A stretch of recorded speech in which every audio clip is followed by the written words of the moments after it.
Assalamualaikum warahmatullahi wabarakatuh. Alhamdulillah teman-teman semua, kita sudah memasuki perkuliahan, di ujung perkuliahan mata kuliah keterampilan konseling.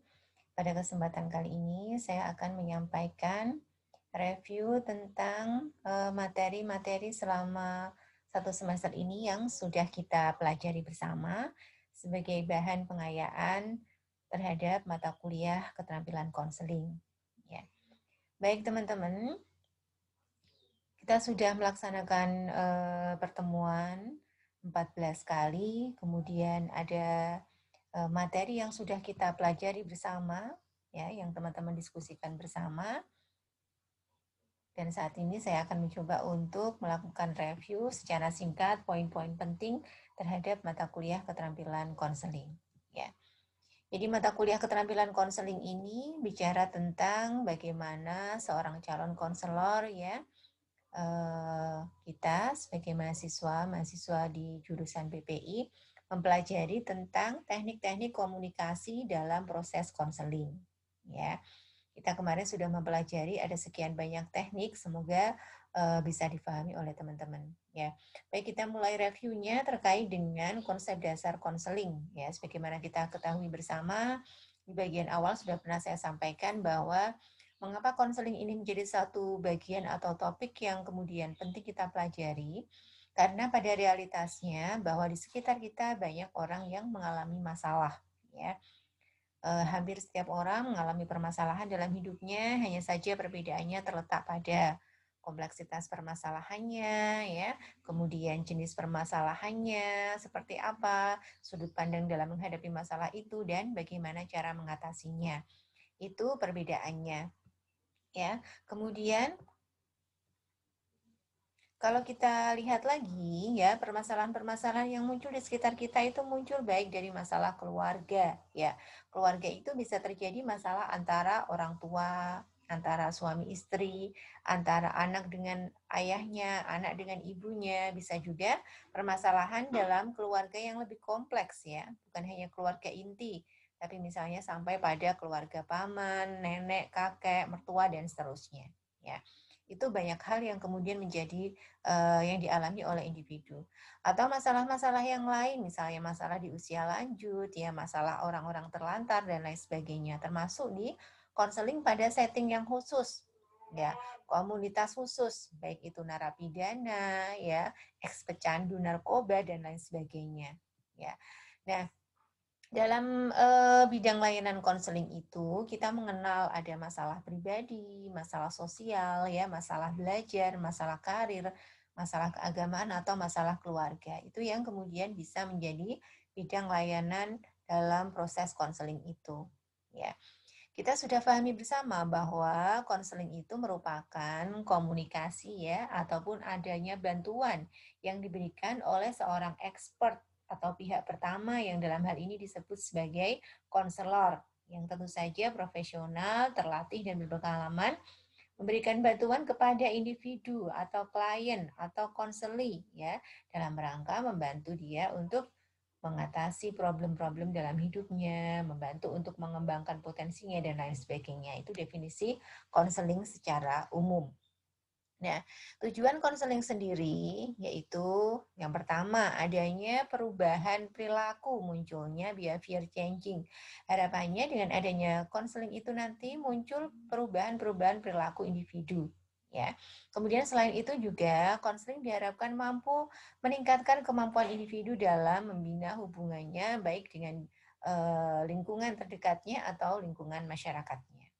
Kemudian meningkatkan keterampilan problem solving. Jadi dengan adanya mengikuti konseling itu harapannya nanti klien terlatih untuk mengatasi masalahnya atau melakukan problem solving, pemecahan masalah. Tidak harus selalu meminta bantuan kepada helper atau konselor, ya. Kemudian juga dengan adanya konseling diharapkan mampu terampil mengambil keputusan atau decision making. Nah, yaitu jadi kliennya nanti terlatih untuk memiliki keterampilan-keterampilan dalam mengambil keputusan. Dan yang terakhir adalah meningkatkan potensi dalam rangka pengembangan individu. Ya. Kemudian dalam proses konseling yang penting juga diperhatikan adalah adanya membangun hubungan dalam proses konseling. Mengapa itu penting? Karena dalam proses konseling itu terjadi interaksi antara ya helper dan helpee. Ya, interaksi ini tentu saja dilakukan antara seorang konselor dan konseli dalam proses konseling. Ya, terjadi interaksi itu. Padahal antara konselor dan konseli itu tentu saja memiliki latar belakang yang berbeda, memiliki lingkungan yang berbeda. Ya, jadi diibaratkan kalau seperti lingkaran ini ya, helper atau konselornya punya attitude, needs, values, belief, skill ya tertentu. Sementara helpy atau kliennya juga begitu, dia punya sikap ya, kemudian kebutuhan, nilai-nilai, kepercayaan yang tentu saja berbeda dari konselor. Nah, maka dari itu penting sekali bagaimana seorang konselor itu bisa menjalin hubungan dalam proses konseling itu secara baik. Artinya, dalam proses konseling itu, konselor melihat individu itu dalam perspektif klien, bukan dalam perspektif konselor. Ya, jadi bagaimana memandang permasalahan-permasalahan yang dialami oleh konseli itu dalam perspektif atau sudut pandang konseli atau klien.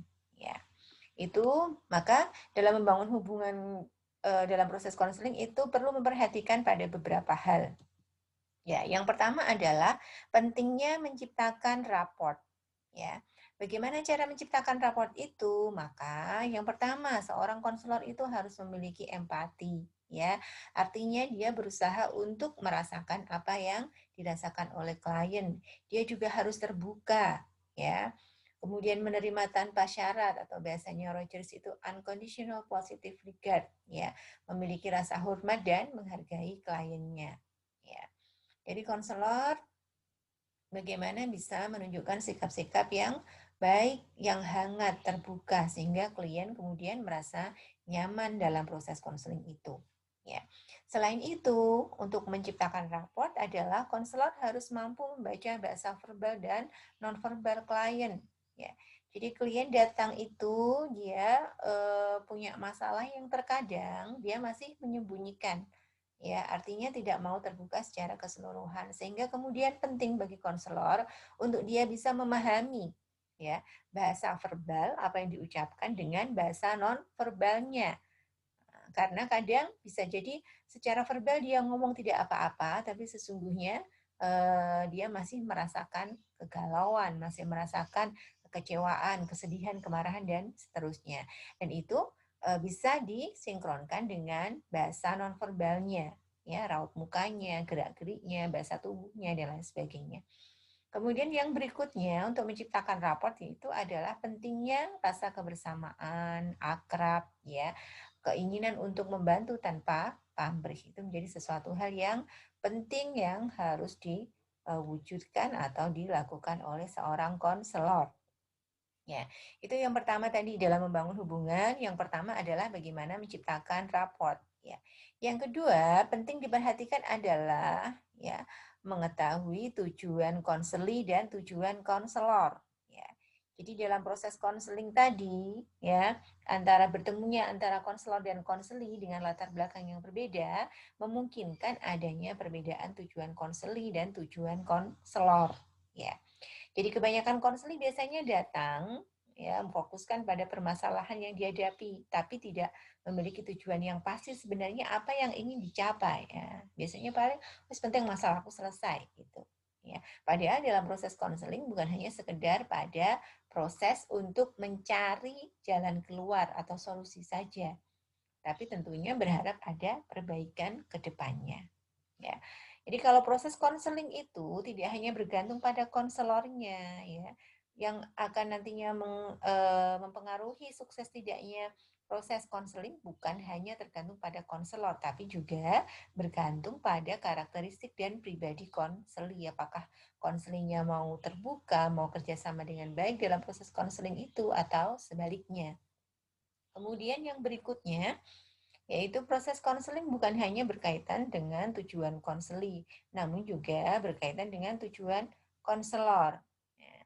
Jadi kalau tujuan akhir dalam proses konseling, dalam proses perspektif konselor tentu saja bagaimana agar dengan adanya layanan konseling tersebut, konseli mampu lebih mandiri, lebih memahami dirinya dan bisa mengaktualisasikan dirinya secara baik. Ya. Baik, kemudian yang ketiga, dalam membangun hubungan proses konseling perlu juga dipahami tentang kepribadian dan harapan konseli. Ya. Jadi kepribadian konseling kan macam-macam yang datang dalam proses konseling itu.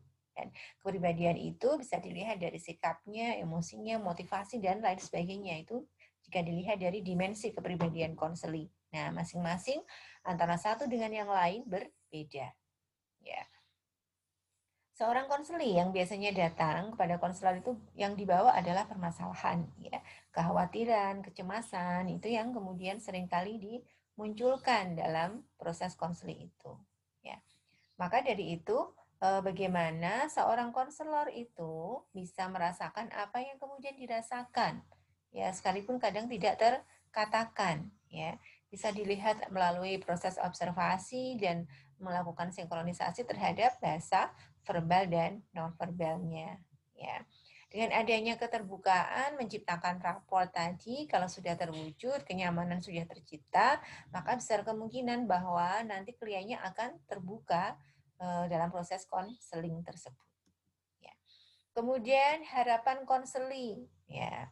Jadi perlu juga dieksplor apa sih harapan-harapan konseling dalam proses konseling tersebut, ya, supaya nanti terjadi kesesuaian, ya, harapan antara konselor dan konseli, ya, supaya nanti tidak ada yang merasa dikecewakan. Jadi konselingnya punya harapan dalam proses konseling itu terlalu tinggi, dia nggak mau mikir, maunya konselor yang kemudian memecahkan masalah misalnya, ya.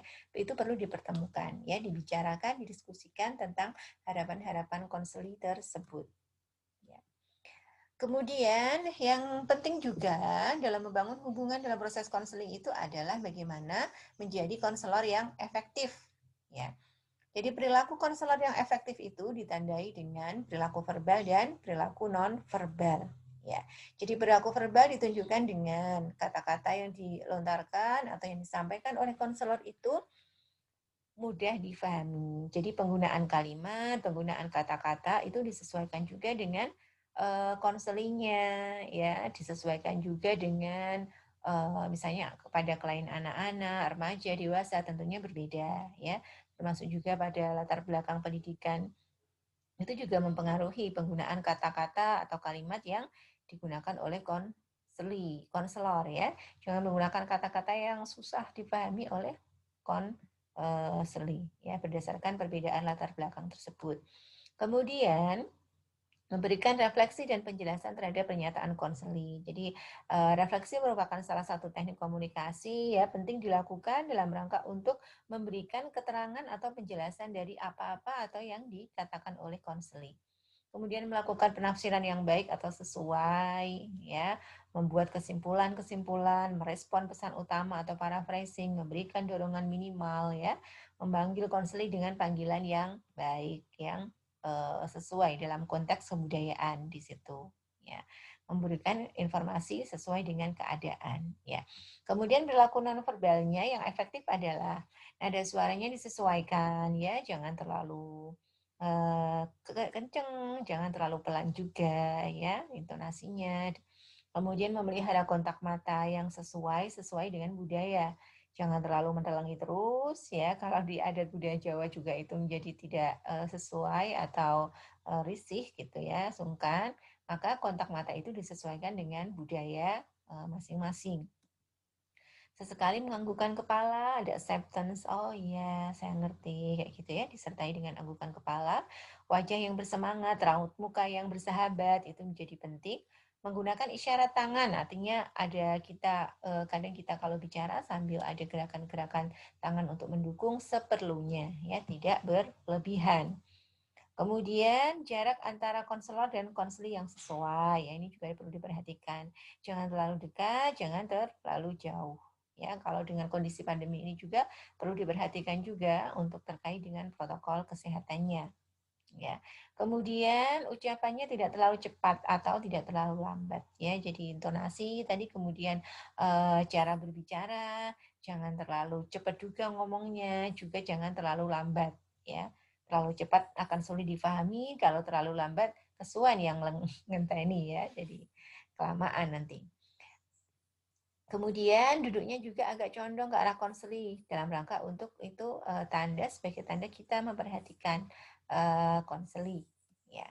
Kemudian perilaku konselor yang kurang efektif ya, banyak memberi nasihat, menceramai, malah justru kemudian kadang menyalahkan konseli atas permasalahan tersebut, menghakimi, membujuk, mendesak ya, sering bertanya dengan mengapa, mengapa dan mengapa, itu juga akan memojokkan konseli.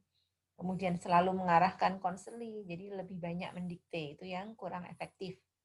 Sementara perilaku nonverbalnya ya tidak berhadapan, maksudnya membuang muka, ya itu tentu saja tidak baik ya. Duduk menjauh, ya senyum yang sinis, menggerakkan dahi itu isyarat meragukan ya, isyarat seperti mempertanyakan, itu juga tidak boleh. Kemudian cemberut apalagi ya, merapatkan mulut seperti apa namanya, kita tidak kurang memperhatikan ya, menggerak-gerakkan jari yang tidak perlu, mungkin kita kadang suka apa namanya, cetak-cetak tangan, jari-jari kita, itu juga dihindari.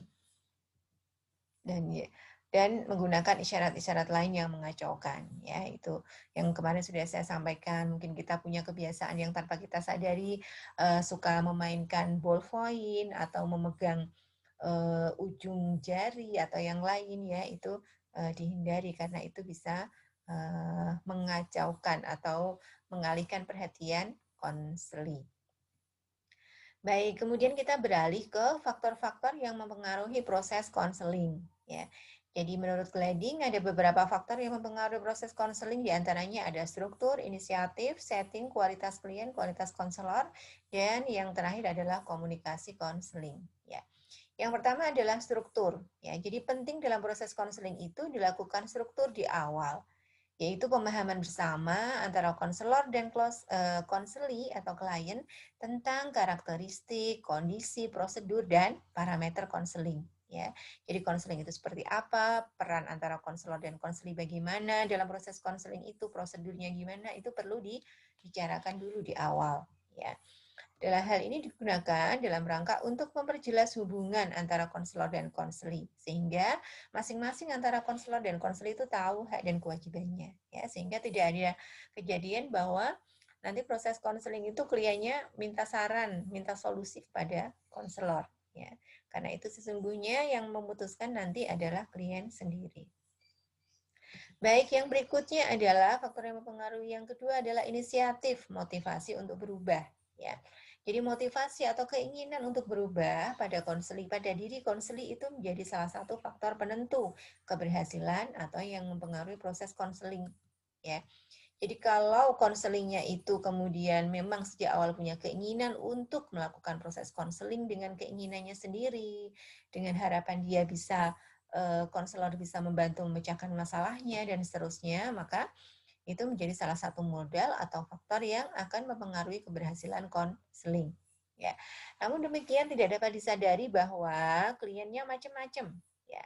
Ada dua macam klien yang kemudian menolak. Yang pertama disebut sebagai klien yang enggan atau reluctant. Yaitu klien yang reluctant itu adalah klien yang datang dalam proses konseling karena orang ketiga, bukan atas keinginannya sendiri. Maka sesungguhnya dia datang dalam proses konseling itu agak enggan, ogah-ogahan gitu ya. Kemudian klien yang kedua adalah klien yang resisten. Klien resisten itu adalah klien yang menolak perubahan. Ya, jadi kadang kalau kita punya masalah sebenarnya sudah punya gambaran tahu ya, untuk keluar dari masalah itu kita harus begini-begini. Tapi kadang karena perubahan-perubahan kita harus begini-begini dalam rangka pemecahan masalah itu adalah sesuatu yang kadang sulit ya, perlu tenaga dan tenaga ekstra untuk melakukannya, maka terkadang itu klien tidak bersedia melalui rasa sakit yang dituntut untuk terjadinya perubahan itu. ya. Misalnya, masalahnya adalah masalah akademik ya, nilai akademiknya turun. Ya sebenarnya sudah tahu kalau bagaimana agar nilai akademiknya nggak turun ya, dia harus mau belajar lebih serius, dia harus mau lebih mendengarkan dosen ya, memberi catatan dan seterusnya. Tapi kadang kan untuk mengubah perilaku itu, yaitu tidak mau melalui rasa sakit yang dituntut untuk terjadinya perubahan itu. Ya. Itu yang kemudian klien resisten. Untuk bagaimana menghadapi klien yang resisten, ya kemarin sudah pernah saya sampaikan, ada mengalihkan topik, ya, kemudian ada pemberian motivasi, ada menaikkan dan menurunkan level, dan kalau memang upaya-upaya itu sudah tidak bisa dilakukan, maka kemudian ya bisa ditunda dulu sesi konselingnya. Baik, untuk selanjutnya faktor yang mempengaruhi adalah setting atau tata letak ya. Jadi setting ruangan, setting lokasi juga menjadi hal yang penting dalam rangka untuk menciptakan suasana yang nyaman ya. Baik itu yang berkenaan dengan penataan ruangan ya, kebersihannya, suasananya, suhunya ya, jarak yang sesuai dan tidak adanya gangguan atau celah. Tidak ada gangguan atau salah itu misalnya berkaitan dengan saya ada tiba-tiba ada suara telepon, tiba-tiba ada orang ketok-ketok pintu ingin masuk dan seterusnya itu jeda atau salah. Ya. Setting itu juga perlu diperhatikan dan akan berpengaruh dalam proses konseling. Yang berikutnya adalah kualitas klien. Ya, jadi salah satu faktor penentu dalam proses konseling adalah kualitas klien itu sendiri yang berkaitan dengan karakteristik klien dan kesiapan klien.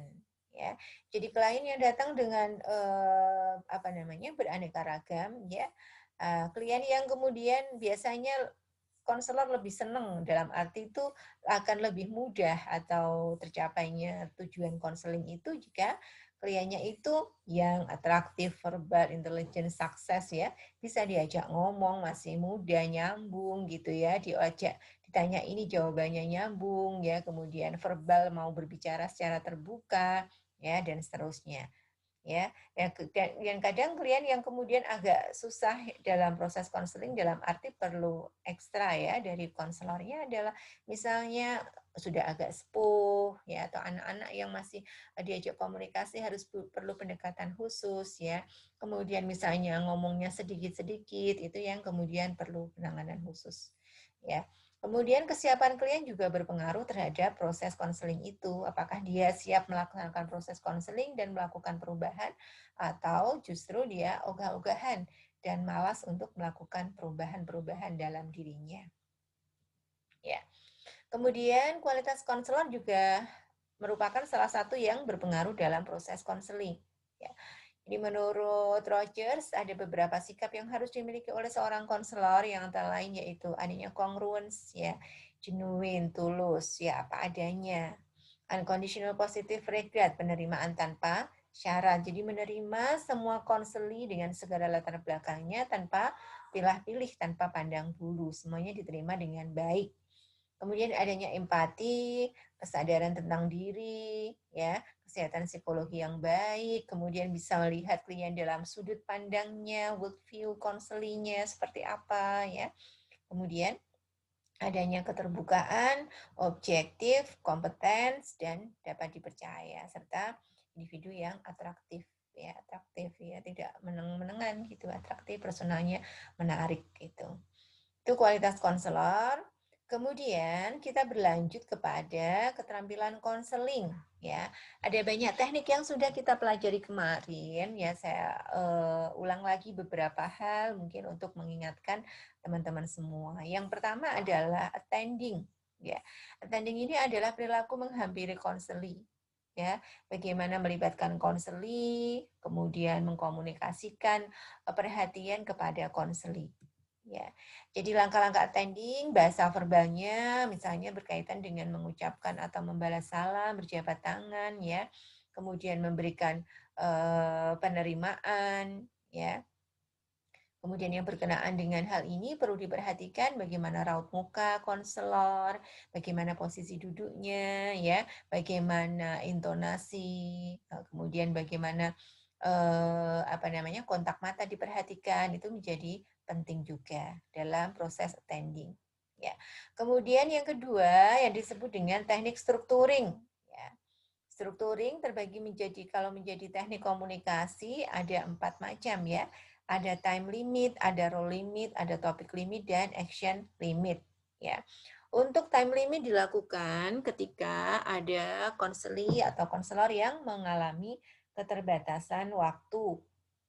Ya, keterbatasan waktu. Misalnya, Bu, saya mau konseling tapi setengah jam lagi saya ada kelas misalnya. Nah, maka kalau menggunakan time limit ini, konselor bisa menyampaikan, baiklah kalau begitu, kita manfaatkan waktu 30 menit ini dengan baik ya, semoga bisa selesai. Kalau misalnya tidak selesai, bisa kita lanjutkan untuk sesi berikutnya, misalnya itu. Ya. Kemudian kalau role limit berkaitan dengan batasan tentang peran.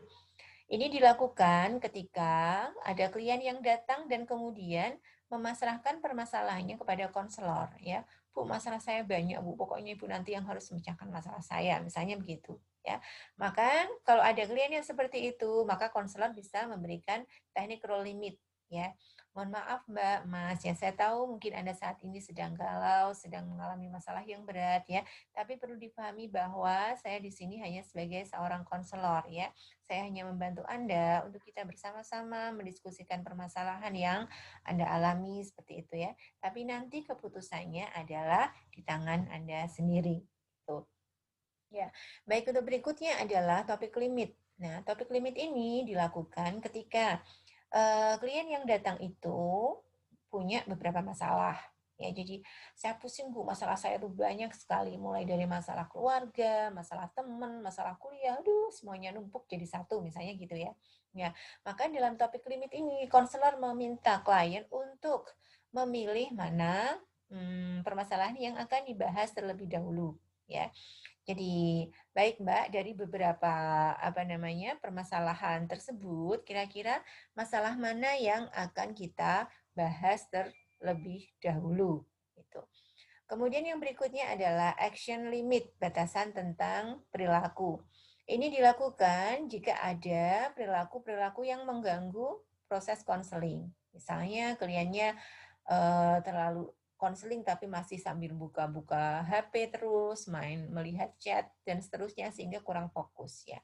Maka bisa dilakukan action limit itu. Ya, mohon maaf ya, alangkah baiknya jika selama sesi konseling ini kita fokus dulu untuk pembahasan masalahan konseli permasalahan tersebut misalnya. Itu ya, itu action limit. Kemudian yang berikutnya adalah teknik paraphrasing ya, menangkap pesan utama ya.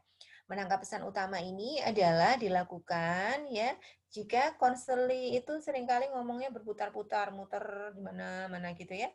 Maka dilakukan paraphrasing, diambil intinya kemudian dikembalikan dengan bahasa konselor sendiri. Itu paraphrasing ya, menangkap pesan utamanya kemudian dikembalikan dengan bahasa konselor sendiri. Beda dengan restatement. Kalau restatement itu adalah mengulang perkataan konseli, bahasanya sama ya.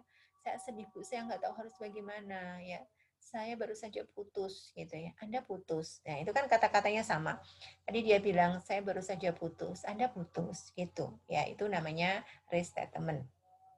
Oke, berikutnya adalah empati. Empati yaitu kemampuan konselor untuk memahami konseli. Biasanya diungkapkan dengan kata-kata, ya, saya bisa memahami yang Anda rasakan, saya bisa mengerti keadaan Anda saat ini, ya.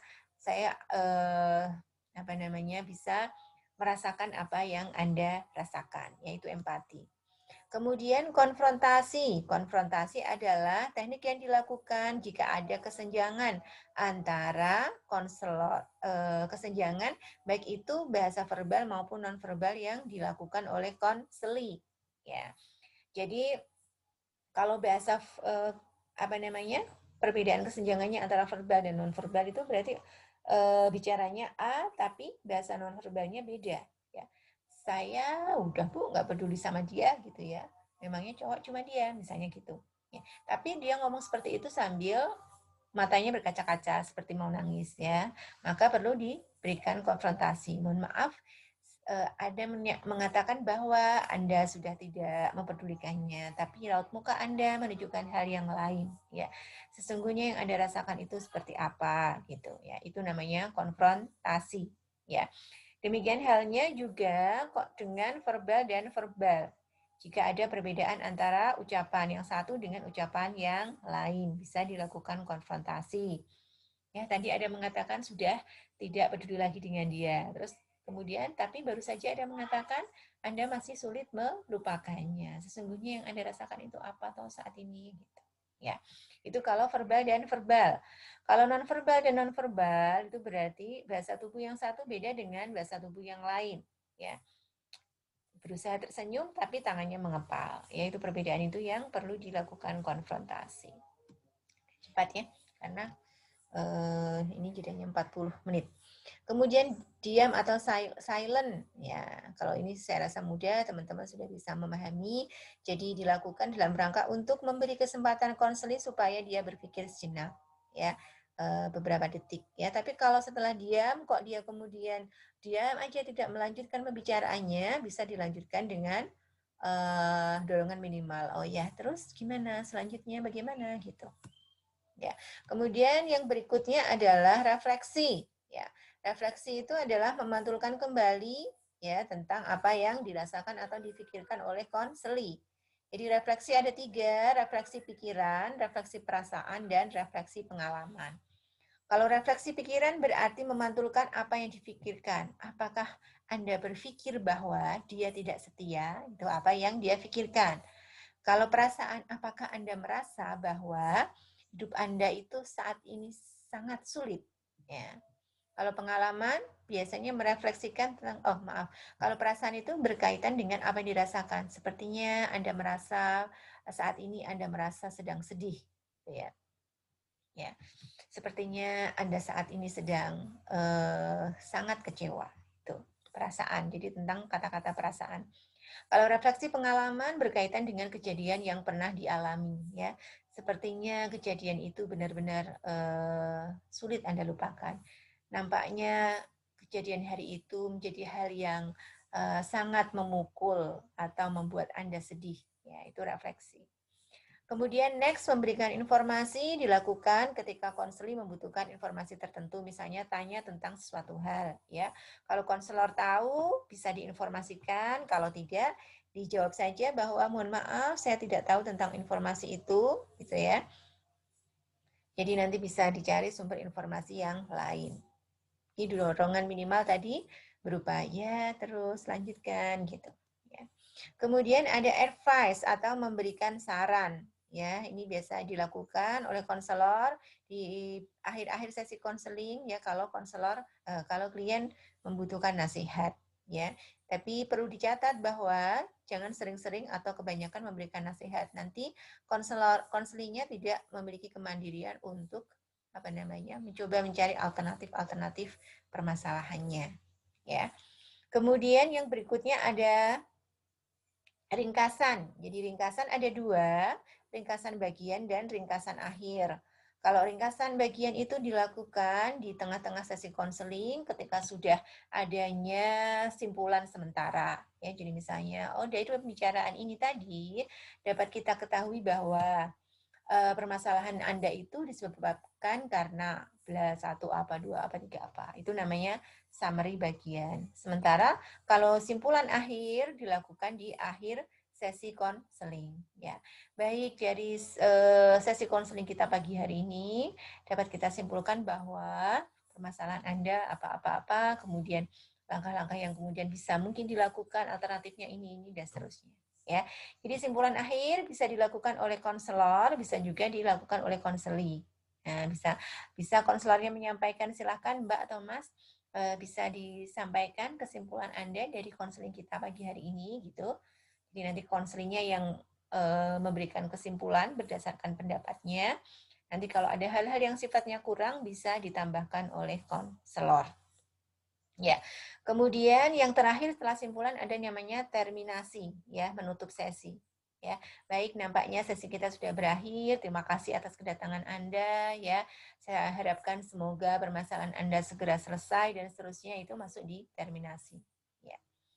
Itu kemudian teman-teman yang terakhir bahwa dalam tahap apa namanya konseling ya secara umum tahapnya dibagi menjadi 3 ya. Ada tahap awal, ada tahap pertengahan, tahap akhir. Kalau di bukunya Willis disebutkan masing-masing teknik itu secara umum terbagi menjadi tahap-tahap tersebut. Tapi perlu dicatat ya, perlu diingat bahwa pembagian teknik ini tidak kaku, tidak sesuatu yang kaku bahwa oh empati hanya ada di tahap awal ya, konfrontasi harus tahap pertengahan, tidak ya. Karena penggunaannya disesuaikan dengan pembicaraan yang sedang berlangsung ya. Jadi empati bisa dilakukan semua sesi konseling, attending juga bisa dilakukan ya. Kemudian untuk dorongan minimal dan seterusnya itu penggunaannya disesuaikan dengan respon dan keadaan konseling. Ya, jadi klien ngomong apa, perlu direspon dengan teknik apa, itu yang kemudian menyesuaikan. Ya, ini hanya pembagian secara umum saja, ya tidak kaku. Baik teman-teman, saya rasa itu yang bisa saya tambahkan berkaitan dengan materi-materi itu. Untuk materi-materi yang dari mahasiswa, dari teman-teman ya bisa dilihat kembali, dibaca kembali di e-learning. Sudah saya backup upload di sana tugas apa namanya PowerPoint dan makalah dari teman-teman. Ya, untuk tugas akhirnya saya ingatkan kembali yaitu membuat video praktek konseling individual dengan menerapkan minimal 10 teknik. Ya, kemudian jangan lupa ditulis namanya, kemudian teknik-teknik apa saja yang ada di situ. Kemudian video diupload di YouTube dan linknya dikirim ke Komting untuk direkap. Ya, nanti Komting yang mengirim secara keseluruhan kepada dosen link tersebut. Ya, batas pengiriman video sesuai yang kita sepakati kemarin di grup masing-masing. Ya, saya rasa itu teman-teman yang bisa saya sampaikan sebagai materi tambahan. Semoga bermanfaat. Semoga kuliah kita selama 1 semester ini sekalipun tidak bisa bertatap muka secara langsung bisa diterima dan bermanfaat ya. Meskipun saya juga yakin mungkin efektivitasnya tidak sama dengan perkuliahan yang dilakukan secara offline ya. Semoga kedepannya lebih baik lagi. Terima kasih atas perhatian teman-teman. Mohon maaf jika ada hal-hal yang kurang berkenan. Kita akhiri dengan bacaan hamdalah. Alhamdulillahirabbil alamin. Assalamualaikum warahmatullahi wabarakatuh.